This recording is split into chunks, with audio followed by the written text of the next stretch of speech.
X-Men, action.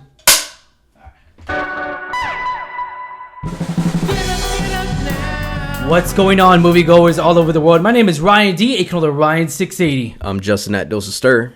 And I'm Steady with the countdown to the Geekcast. Back again. Yep, back again, man. Thanks for coming aboard, man. We switched spots. Yeah, you switched spots. We're converting over. Now we're called, what is it? Countdown City Movie Talk? Or Alamo City Countdown. We tried this. Talk. We tried this already. It failed. Yeah. It was too long. Yeah, we're just weird being on this side, man. I don't know no other life. Right? There you go. Yeah.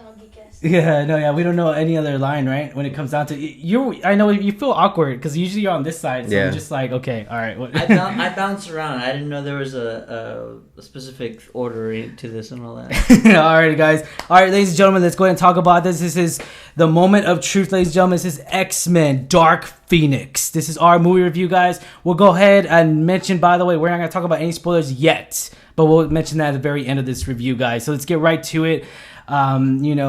Justin, what do you feel about this movie, man? I mean, so much suspense. I guess you could say reshoots. We talked about reshoots over and over again about this movie, about this particular project. And with New Mutants get pushed back, I mean, so much drama going on between this. I mean, coming out of this movie, what did you feel? Honestly, a little confused. Okay. You know, for as much pushback they gave this movie, reshoots, so many other issues that was going on, this movie was short. Running under 2 hours. This whole movie just put me into a whole bit of confusion because we know that it's now an unnecessary movie. Oh dang! Okay. Well, all right. Okay. With the whole Fox and everything with the merger and everything, we know that it's now an unnecessary movie. So. Yeah, exactly. With now with the Disney and merger and everything, that they bought them out and everything. I mean, it's just I know we're talking about this off camera and everything. I know I feel so mixed right now as far as what we got out of this. I mean, I will say this, ladies and gentlemen. It's not bad as X-Men 3, and I think we can all agree on this. It's better than Apocalypse. Way better than Apocalypse. Yes. Okay, way better than Apocalypse. We could say that. It was very. I guess. Before I go on my little rant, Ted, go ahead and say would your opinion going into this movie? Or? A little as I'm gonna follow Justin over here and just say that it's you have the feeling like this is gonna be the last X-Men movie for Fox, so they're not really trying to close the book on the franchise, which would have been a nice thing to do. They're just playing it off as, just another X-Men movie they're putting out. But I will say, kind of what you had just said, that was a little surprised on how well it was. Justin says it was short, and I think it's just because the pacing was a little bit more up-tempo. It didn't lack so much when they were kind of having conversations or, they were trying to get the plot and the story moving along. So it felt really quick. Yeah, almost 2 hours though, so probably just enough to get this movie out. I'm gonna have to disagree with you, Justin. I feel like this movie was long because of and I'll say it so much, and I'll say it again: the overused dialogue that we have in this movie felt unnecessary at times. And again, Hans Zimmer, he did the soundtrack for this. And man, I gotta say, the music wasn't there. Like, the music was not, like, for BBS, it was different. The music was probably better than I'll say it again, better than the movie, probably. But anyways, so when it comes down to it, it was every time. Every time, right? BBS, we gotta mention it. Justice League.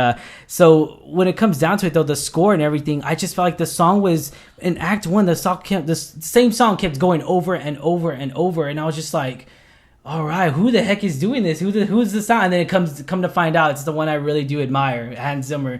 And it just, so I didn't feel like it was going too well when it comes to because for me it was just like there was too much of a build-up when it comes to music, the dialogue. It was way too much of a build-up for me when it came down to it, because when we go into the climax of the movie, it was anticlimactic.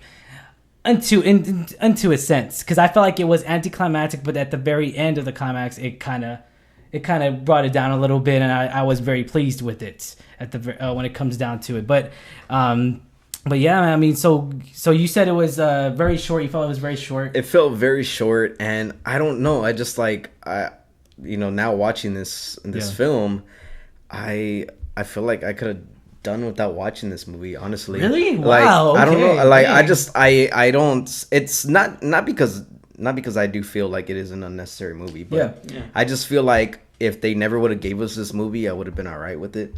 Really? I felt like a lot of the action sequences were like kind of like underwhelming.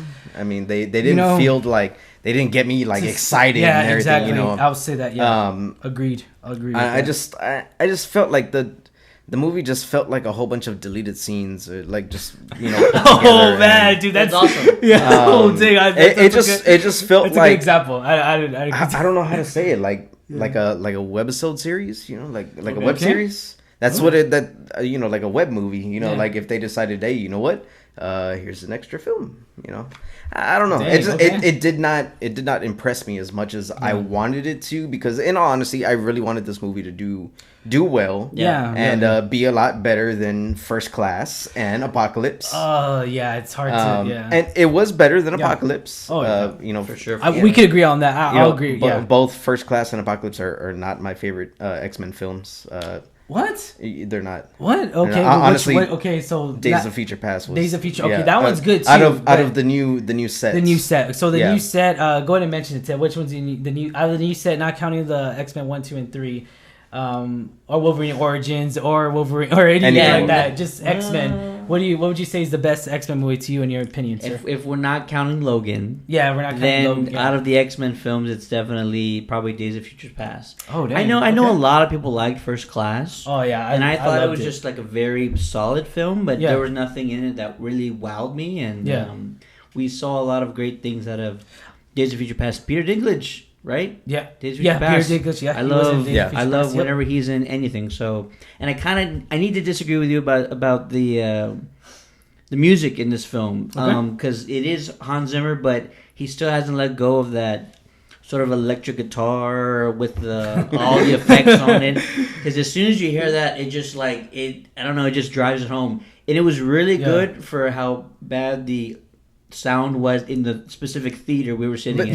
Maybe that's why I felt so negative. That might have been what it is. Because it felt like there was no bass. Like even when you're not wrong. Okay, even when Sophia Turner or Sophia Jonas, aka Sophia Jonas now, Turner, Turner Jonas, whatever. You could also tell like she was very. I don't want to say annoyed, like I'm already done with this role. In a sense, because when it comes down to it, I felt like throughout the movie, when it came down to the act 3, went towards the very end of the film, I just felt like in her like physically wise, facial wise, I just felt like she was already like done with this movie. And then of course with all the drama that's happened, like she said she was we won't go into depth on that, but just a lot of drama on set wise when it comes down to it, but we won't go too much into depth on that. But no, so when it comes down to it, I mean, I'm gonna say I'm not just gonna dog, and I did love how they did open with the X-Men thing. That was neat. Yeah, that was pretty neat. I did like the logo. The opening logo for it, ladies and gentlemen, was good. I'm like, we've had 13, 14 films. You haven't thought to do that. They haven't done. I know, right? They haven't done it once, not one bit. So I guess. Was this the film that we deserved, Justin? No. Oh, man. I'm sorry. Okay. I'm sorry. Well, I know because there's gonna be some people who are. I feel like there's gonna be some people who are gonna enjoy this film, and and that's some are awesome. some are gonna feel the same way. In my honest opinion, I mean, people might not always respect my opinion. The majority do, but I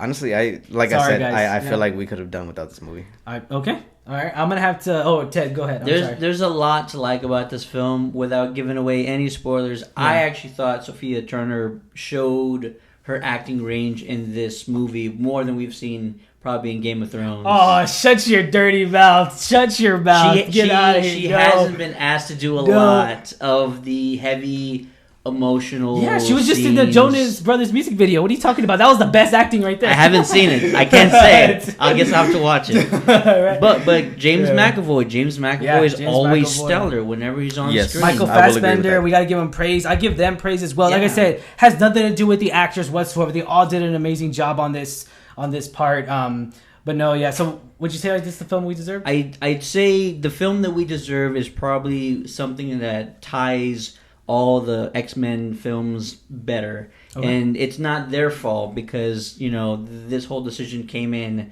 probably towards the end of production whenever the Disney merger went in. So is it the one that we deserved? I'm probably going to stay in the middle on that because it's way better than X3. If you like the original Dark Phoenix saga in the comics, this is not that story, but it's a lot. It's a huge step It's a different in that take. direction than what we got in X3. Yeah. Okay, okay, all right.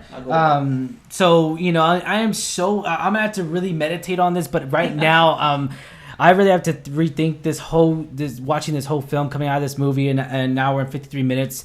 Just rethinking about it, meditating over and over on the drive over here. I have to say, like, it wasn't the movie we deserved. I mean, going into it, going into it, I was just like, okay, they're going to close out the chapter. This is going to close out as far as the X-Men franchise, whenever 21st Century Fox owns.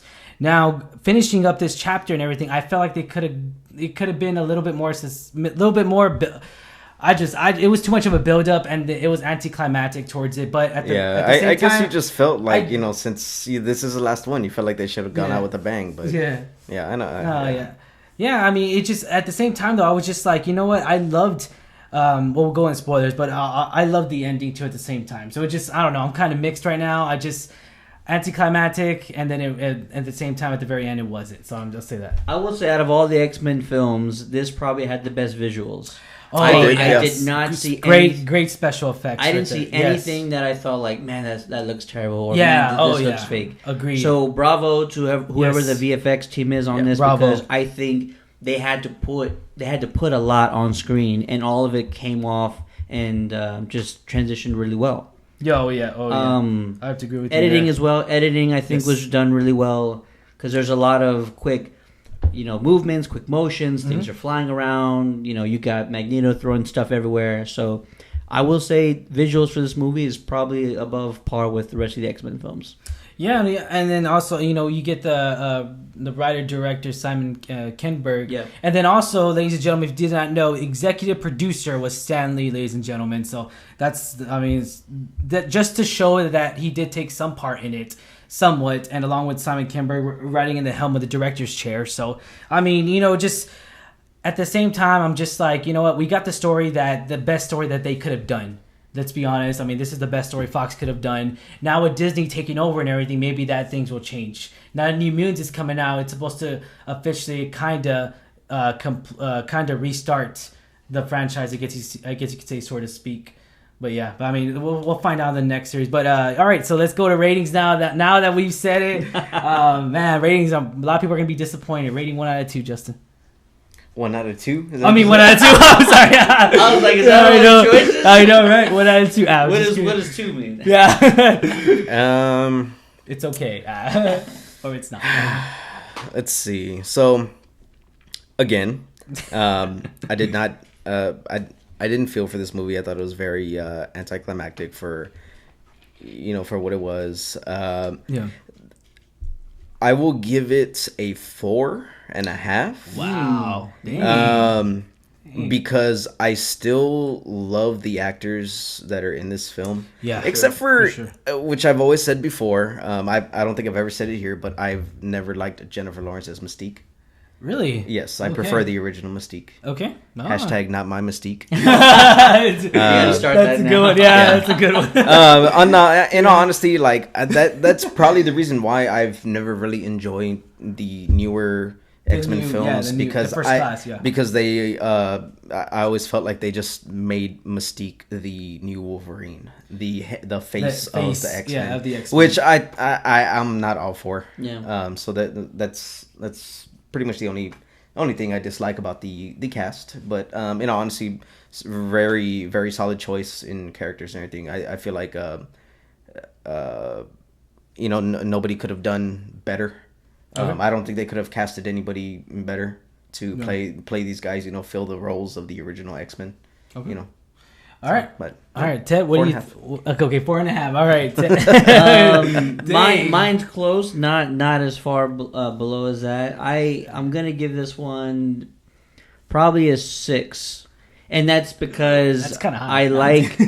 Well, here's the thing. This movie really focuses on a very small number of characters. We don't have a ton of people that we're wasting screen time on. Yeah. So when we're dealing with Sophie Turner, she's great on screen. James McAvoy is always great on screen. Michael Fassbender. Fassbender, not asked to do a lot in this film, but anytime he's in it, and like I said, the visuals I thought were great. Mm-hmm. The story is not as big as you would want the last X-Men film to be, but the story is just slightly above par for me. Mm-hmm. So, like you said, you liked the way it ended. I also liked the way it ended. Is it the big, huge, extravagant ending that we probably would like to see? No, it's not, but that we're used to. After coming off Endgame. No, I agree. So I'm going with a 6 because I think that the cast pulled it off well. I think the story was just good enough to be really interesting.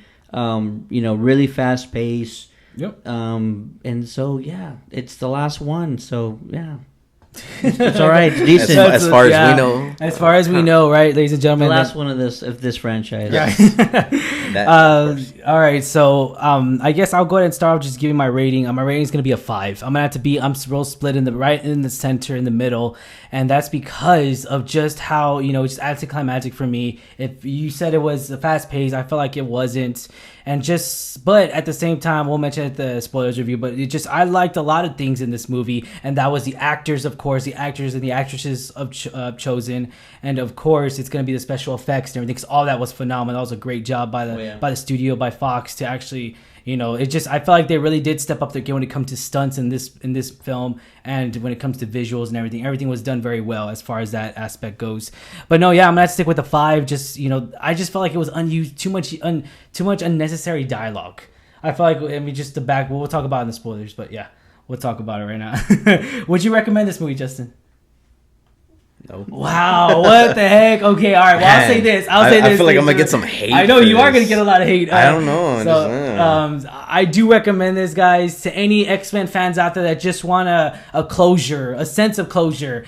Go watch this movie, guys. Be sure to support this at a theater near you, ladies and gentlemen. Ted, what are you gonna say? If you are like me and you went into X3: The Last Stand and you were like, "What am I watching? This isn't the Phoenix that I know, or this isn't the comic storyline that I'm used to."